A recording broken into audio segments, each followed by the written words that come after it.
Dans le monde automobile, ça, Toyota Hilux, c'est quand même assez proche d'un tank.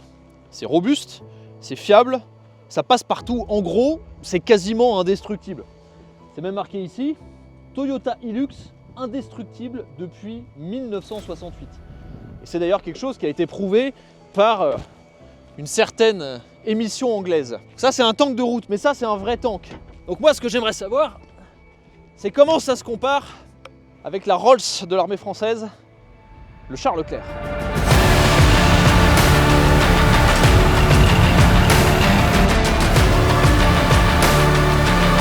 C'est incroyable!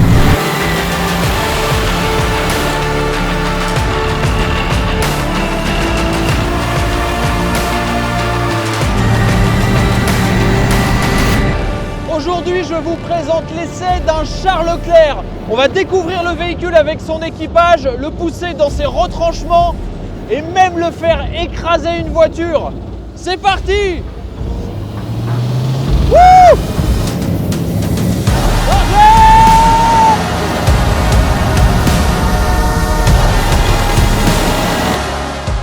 Véhicule détruit. Allons inspecter les dégâts. Dans le milieu automobile, le meilleur moyen de comparer deux véhicules, c'est de faire une drag race. Donc on va faire une drag race. Contre un tank. Alors, boîte sport, mode 4 roues motrices, 1500 chevaux contre 200, Toyota versus un Charles Leclerc. N'importe quoi. Allez, c'est parti.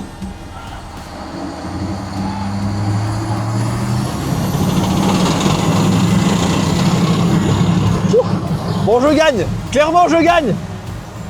Je gagne, mais je peux pas m'empêcher de ralentir pour le regarder dans mes rétros. Hop là. J'ai gagné. Bon, par contre, lui, il freine. Oh là là, il s'est mis carrément en travers. Bravo, petit Hilux. Bon, clairement, j'ai gagné. Mais j'ai pas pu m'empêcher de le regarder. La différence de taille entre les deux. Waouh. Non mais pardon, quoi. Ok, deuxième essai, mais cette fois-ci, vu que j'ai gagné la première fois, je vais lui laisser un peu d'avance. On va dire que c'est voilà, c'est pour le malus au poids, quoi. Et je vais essayer de le dépasser. En plus, c'est tellement impressionnant, voir la taille que ça fait. Déjà que ça, sur la route, c'est un gros véhicule, mais ça, c'est un tank. Donc c'est beaucoup plus gros. Allez, je vais mettre en mode normal propulsion pour perdre du temps un peu. Partez. Allez, je laisse passer. Allez, je leur dépasse. Je suis à fond.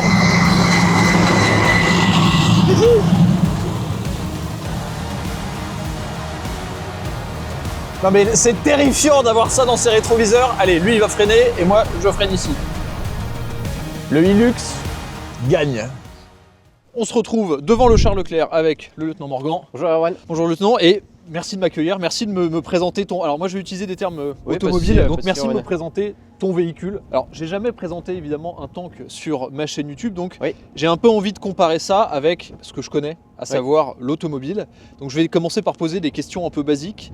Combien ça pèse? Combien de chevaux ça fait? Donc là on est effectivement sur le Charles Leclerc qui est le matériel majeur de l'armée de terre. Ouais. Donc matériel majeur notamment par son poids qui représente donc 56 tonnes. Il faut savoir que 56 tonnes c'est son poids minimal qui est le modèle XLR qui est le dernier modèle en date de l'armée de terre pour les Charles Leclerc sur lequel on peut rajouter donc, différents kits et donc atteindre des poids en ordre de combat à plus de 60 kg. J'imagine que ce qui vient rajouter du poids, c'est le blindage, l'armement, l'équipement général qu'il y a autour. Exactement. Avec également les munitions, les obus, etc. qui permettent, qui font monter le poids au-delà de 60 tonnes, pardon. Ok, Ce qui est énorme. 60 tonnes et surtout, alors c'est un véhicule qui est énorme, Oui.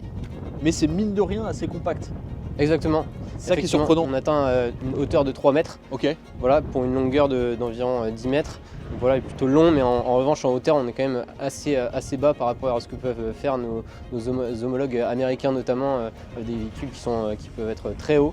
Ici c'est quand même une logique qui soit plutôt compacte, qui bien sûr a une logique également tactique, parce que dans le combat on a besoin d'avoir des véhicules plus ramassés et plus discrets que pour des véhicules dans le civil où on n'a pas ces logiques-là. Le Hilux est effectivement un peu moins imposant.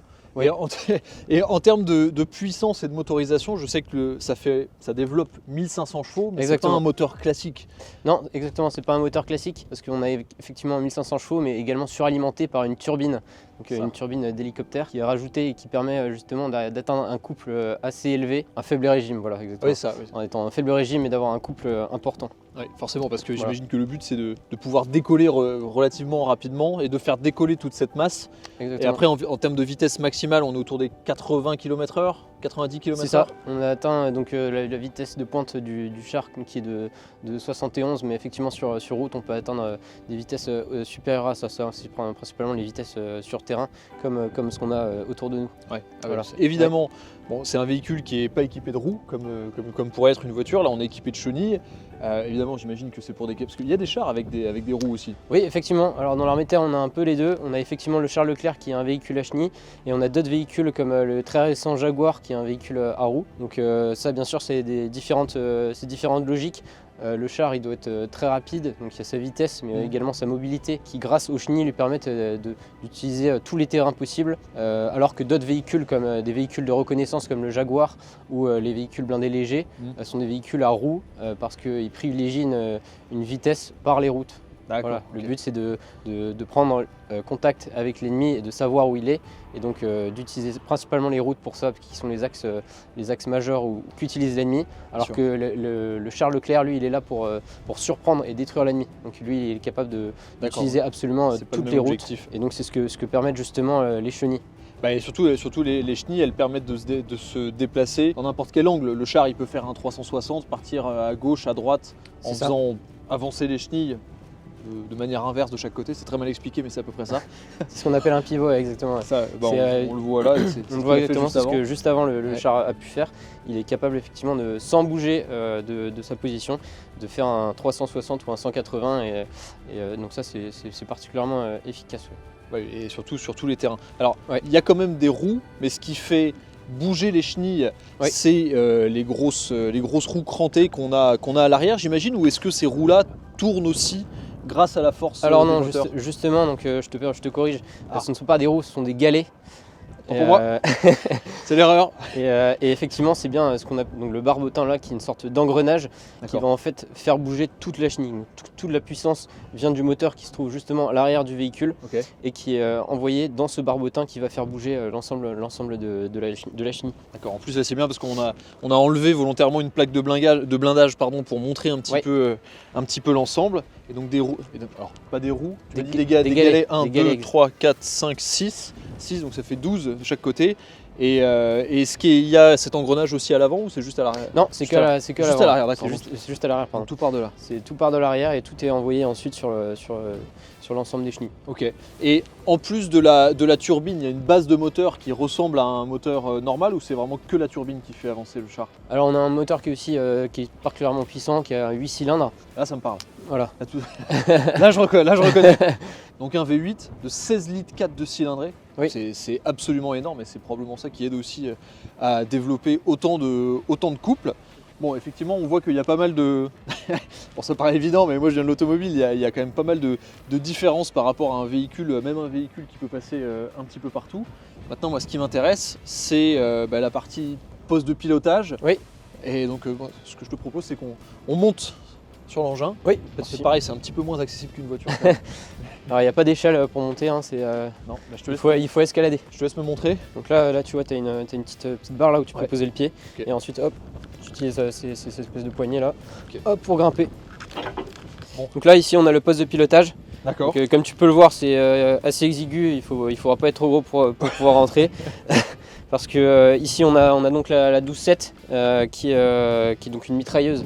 Juste au-dessus de la tête qui est juste au-dessus de la tête du pilote, mais le pilote, je te rassure, il est toujours enfermé dans sa cabine. C'est ça. Et il n'y a pas de raison, hormis en dehors des phases tranquilles où on a juste besoin de déplacer le véhicule, ou éventuellement il peut de la tête dehors. Mais sinon, le reste du temps, il sera toujours à l'intérieur de son char, et il ne se sera jamais la tête. C'est pour ça qu'on a la 12-7 juste au-dessus, qui donc est une 12-7 en complément du canon, Du canon, ouais. qui donc lui va être plus pour faire du tir pour rafaler un petit peu ce qui est en face et pas forcément utiliser l'armement le plus lourd, par exemple sur des cibles comme des fantassins ou ce genre de choses, ou des véhicules plus légers. Ouais, bien Alors sûr. qu'on garde l'obus pour des cibles plus lourdes comme d'autres chars. D'autres chars, par exemple. Voilà, exactement. Et l'une des particularités exceptionnelles de ce char en particulier, c'est sa capacité à tirer en mouvement et en gardant un canon parfaitement stable aligné sur une cible. Ça, c'est quelque chose d'extraordinaire. Exactement, et c'est ce qui a fait toute la force du Charles Leclerc et qui l'a fait toujours, et qui fait qu'encore aujourd'hui, après 30 ans d'expérience, le Charles Leclerc reste encore un des meilleurs chars au monde, parce que justement il a, dès sa conception, eu cette capacité de tir en roulant et de pouvoir avoir une stabilité dans le tir qui est assez incroyable. On pourrait faire presque un test en mobile, mettre une coupe de champagne ou quelque chose sur le tube, et ben tu verrais que en bougeant le char, la flûte ne va pas bouger. Ouais, c'est incroyable. C'est Et par exemple, à 60-70 km/h, ça peut tirer jusqu'à combien de distance de manière précise? Alors ça peut tirer, selon le type de but, ça peut tirer jusqu'à 4000 mètres. Quand même, ce qui est Wow. 4000 mètres, ce qui est une distance vraiment impressionnante. Surtout en mouvement. Surtout en mouvement, exactement. C'est incroyable. C'est une précision qui est incomparable, et comme je te l'ai dit, c'est ce qui fait qu'encore aujourd'hui, c'est un des meilleurs chars au monde qui existe. D'accord. Bon, je vais essayer de me faxer dans le poste de pilotage, parce que quand même, ça c'est quelque chose que j'ai besoin d'expérimenter. Hop là. Et quand je dis me faxer, effectivement, il n'y a pas d'autre terme. Alors attends, comment je me faxe? Est-ce qu'il faut que je passe par-dessus? Alors le mieux là c'est de se mettre face à l'avant du char Ouais, et ensuite essayer avec de le canon dans le dos et de Ah, se glisser sur le ouais, côté. essayer de glisser entre le canon et le volet du pilote. Alors pour quelqu'un qui est grand c'est pas évident. Ah la vache, ouais. Et bah tu vois. Hop là. Effectivement, c'est exigu. Allez, vous venez avec moi. Chut. Je disparais. Oh la vache, j'ai pas beaucoup de place là-dedans. Donc, à côté de moi, j'ai Léandre, qui est le pilote du char. Effectivement. Léandre, merci de me laisser ton siège pendant quelques instants, même si je vais pas le conduire. Est-ce que tu peux m'expliquer rapidement un peu toutes les commandes? Alors là, je vois que sur ma gauche, j'ai deux gros tableaux. Alors en effet, le premier tableau, donc celui qu'on a ici justement, ça s'appelle le pupitre de visualisation pilote. Ouais. C'est ni plus ni moins ce qu'on retrouve dans une voiture en fait. Ouais. Avec la température du moteur, le nombre de tours par minute et la vitesse. La grosse différence qu'on va avoir maintenant, ça va être ce tableau-là, Ouais. qui est un tableau qui nous permet de remonter les alertes du char en fait. D'accord. C'est-à-dire qu'il y a énormément de capteurs dans le char. J'imagine. Et donc du coup, dès qu'un capteur remonte un incident, quelque chose qui ne fonctionne pas correctement, Ouais. ça va tout de suite nous l'indiquer ici, D'accord. avec un code qui nous permet de le transmettre aux mécaniciens Leclerc, qui eux pourront identifier très précisément le problème et pouvoir accélérer du D'accord. coup, la réparation et surtout l'identification des problèmes. Et donc ça, à distance, parce que le mécanicien Leclerc, il est... Alors non, pas à distance du coup, il va falloir qu'on fasse un petit travail du coup, très simple de noter du coup tout simplement ça. le code défaut. Mhm. Donc c'est-à-dire qu'il y aura marqué le défaut avec son code et eux pourront très vite identifier le problème D'accord, pour pouvoir réparer bien plus rapidement. ok. Maintenant, alors, il n'y a pas vraiment de contrôle ici, c'est un pupitre uniquement à titre informatif. Ouais. Le pupitre de contrôle, il va être ici. Il va être là-bas, ouais. Ici, c'est ce qui nous permet vraiment, ce qui me permet vraiment de contrôler vraiment énormément de choses dans le char. Alors, ça va passer par les commandes incendie, Mhm. extincteur, le démarrage, le changement de groupe de réservoir. Ici, on trouve les commandes pour les bidons largables qui permettent d'ajouter quelques centaines de litres au réservoir. D'accord, ok. Ce qui est quand même assez crucial quand on sait que le char consomme excessivement. J'imagine. excessivement En termes de consommation, tu calcules à l'heure. on calcule à l'heure, on est sur une consommation de 146 litres par heure en moyenne. On n'est pas dans l'écologie ici. Pas réellement, non, surtout quand on sait que Mais c'est pas l'objectif. ça consomme un plein de Clio 2 rien que pour démarrer. Ah bah, juste pour démarrer. Juste pour démarrer, on a besoin de 48 litres pour démarrer. Oh la vache. Ouais, bon. Donc du coup, tous nos contrôles sont là-dessus. On peut aussi jouer du coup sur les incidences de problèmes des batteries juste ici. Et globalement, voilà, c'est les grosses commandes du char. Ok. Maintenant, il n'y a pas que ici qu'on trouve des commandes. Ici, on trouve ce qu'on appelle, ce que les gens appellent le volant, qui s'appelle en réalité un pupitre de Ce que j'ai commande. envie d'appeler un volant, je te confirme. Alors ça s'appelle en réalité du coup un pupitre de commande et de signalisation. Ok. Alors bon bah grosso modo, Sur les voitures, on a les commodos pour mettre les clignotants, etc. Ouais, la même Bon, bah là, c'est tout, mais au milieu. Ouais, bien La sûr. seule différence, quand même, d'un volant de voiture classique, c'est que le volant ne se tourne qu'à un quart de tour maximum. D'accord. ok. Un petit peu comme un volant de Formule 1 en quelque sorte. Ouais, ouais. Mais, Ouais. enfin, grossièrement. Dans l'idée. Grossièrement, évidemment.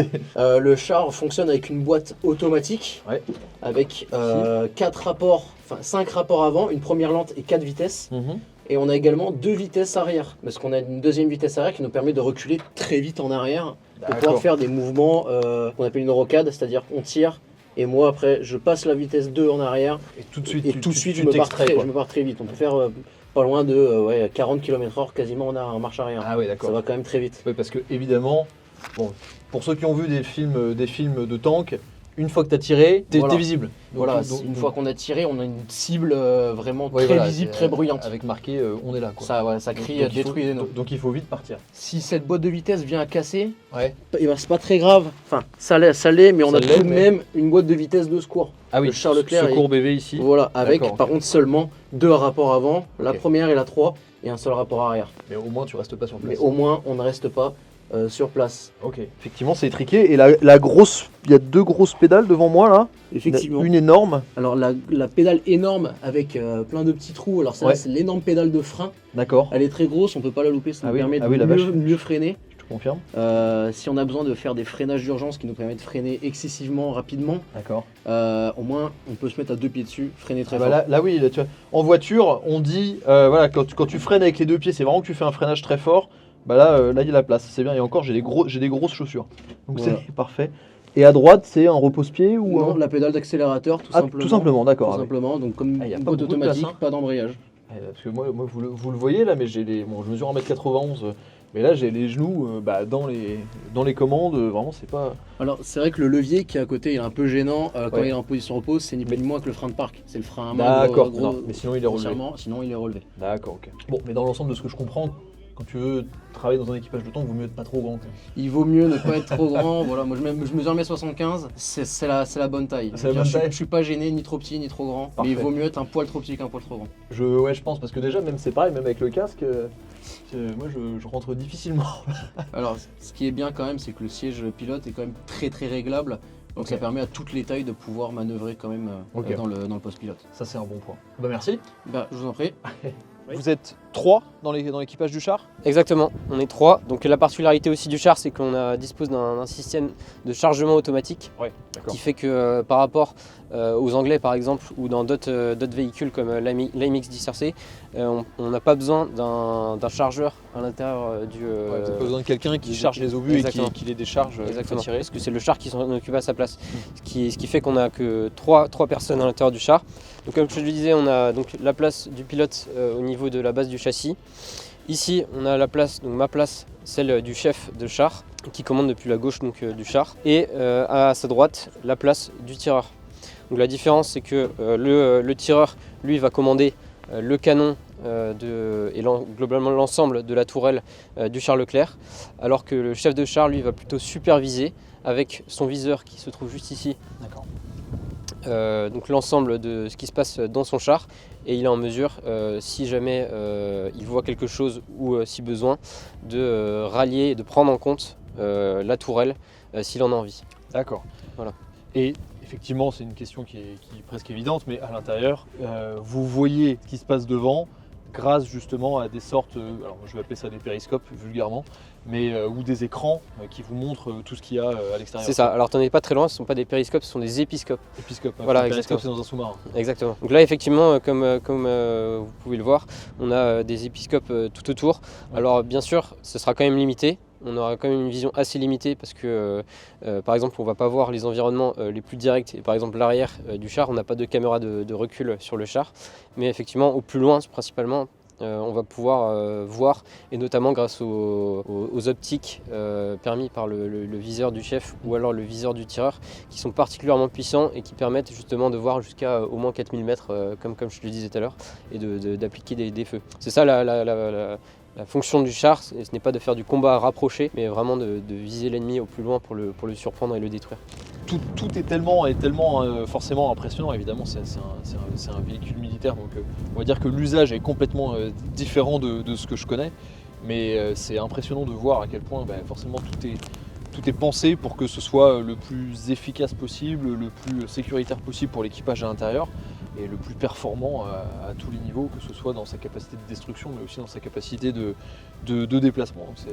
C'est assez dingue. Merci pour cette présentation. Bon, pour des raisons évidentes de confidentialité, on ne peut pas vous montrer les postes de pilotage et ce qu'il y a à l'intérieur du tank.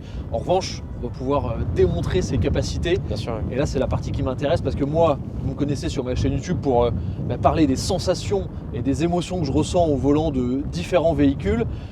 Bon, là, c'est complètement nouveau pour moi, mais je pense qu'il y a beaucoup à dire. Donc, c'est parti. On s'équipe et on rentre dans Charles.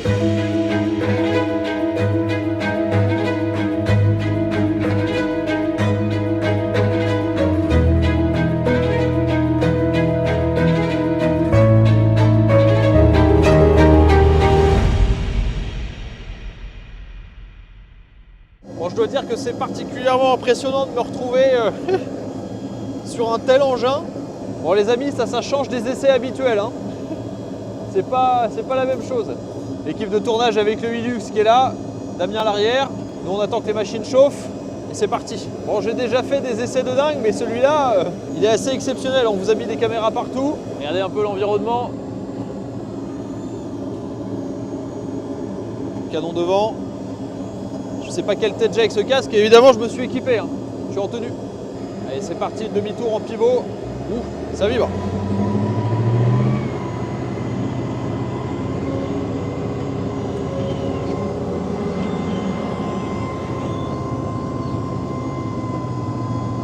Ça paraît absolument surréaliste. Allez, c'est parti. On passe dans des grosses...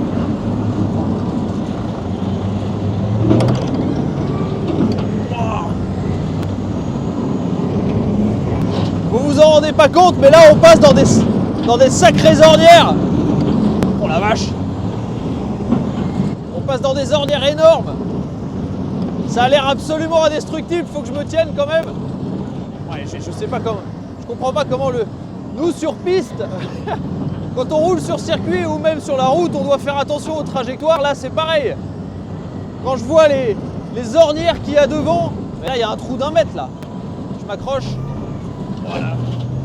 C'est incroyable comme le char absorbe le terrain. Je m'attends à ce que ça tape énormément, mais ça reste très fluide. C'est hyper surprenant. Putain, mais on va vite là. Wow. Et on va... Oh la vache, c'est terrifiant de voir la taille des ornières, des ornières d'1 mètre. Le char absorbe tout, le terrain, ça semble facile.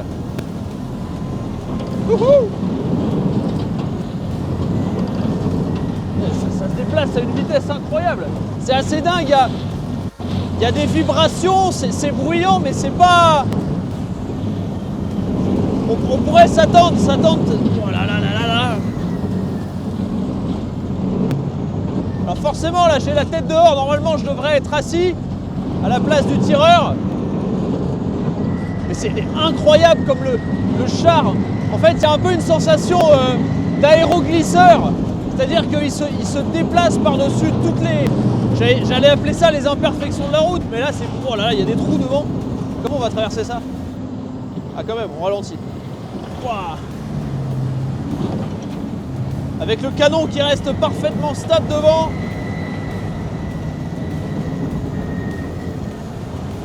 Allez, on va prendre un peu de vitesse.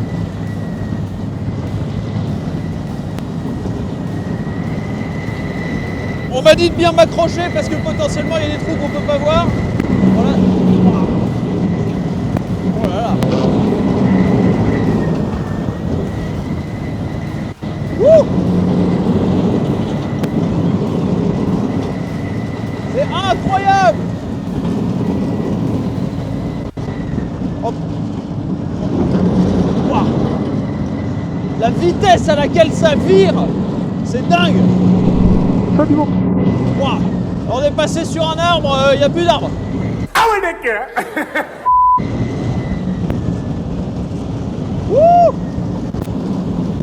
C'est extrêmement impressionnant ce truc là, on est en marche arrière. Wow. Ouais, je me fais un peu trimballer moi quand même. La vitesse à laquelle ça se déplace, je vais pas vous mentir, la tête dehors comme ça fait un peu peur. Surtout quand je vois la taille des ornières qu'on traverse.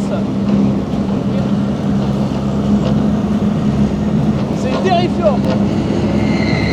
Avec le bruit du... Ouh, la tourelle qui tourne. Allez, retour face. Avec le bruit du pot d'échappement qui est juste derrière moi. Alors, je vais m'accrocher. Oh là là. Wow. Si je dois essayer de comparer ça à ce que je connais, c'est comme si la force de franchissement du véhicule était infinie, comme s'il n'y avait rien qui pouvait l'arrêter. Je vous cache pas que je me tiens très très fort, mais même en latéral les changements d'appui pour aller à droite et à gauche, c'est vraiment impressionnant quoi. Ça, je dois vraiment me tenir très très fort. Même si l'expérience est incroyable, j'ai un peu du mal à être rassuré. Voilà, on traverse de l'eau là. Wouh!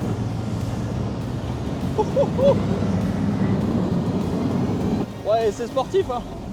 C'est hyper impressionnant. La manière dont ça arrive à tout franchir, t'as l'impression que la force de l'engin c'est illimité. Et surtout ce qui est impressionnant, c'est d'une part la manière dont on dirait un peu un sentiment d'aéroglisseur. C'est-à-dire que tu vois les trous arriver, tu te contractes en disant la vache ça va taper et ça garde une certaine souplesse, une certaine douceur. Et surtout malgré la vitesse, la vitesse de changement d'angle du véhicule, ça c'est très surprenant.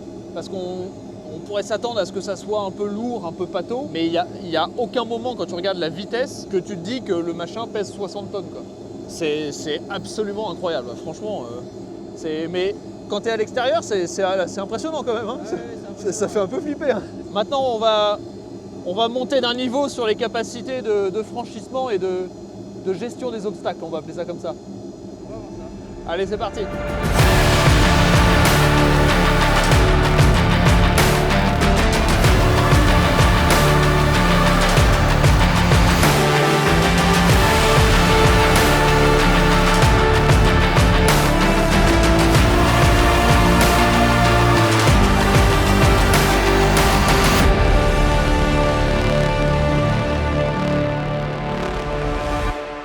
La dernière victime de cet essai du Charles Leclerc est ici, une vaillante Renault Clio qui nous a été gentiment fournie par la casse Careco Autopièces à Reims, qu'on remercie énormément. Cette voiture est dépolluée et vous savez ce qui va arriver. On a testé les capacités de franchissement du Charles Leclerc en tout terrain.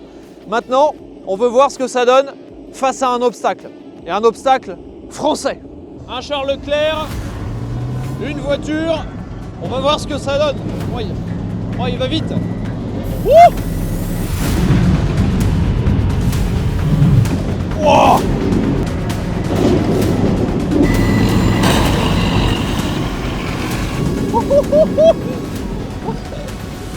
Ah, il n'y a pas été de main morte.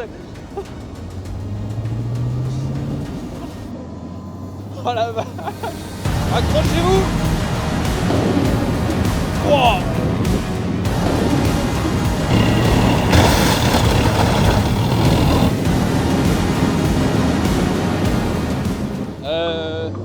Véhicule neutralisé, je sais pas comment vous dites, mais...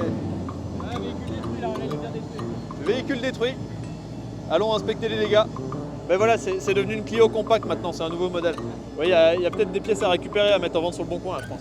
C'est bon, c'est désormais une Clio compacte. On a quasiment rien senti d'ici. Ça a un peu décollé la première fois, mais c'est tout. On va aller inspecter les dégâts.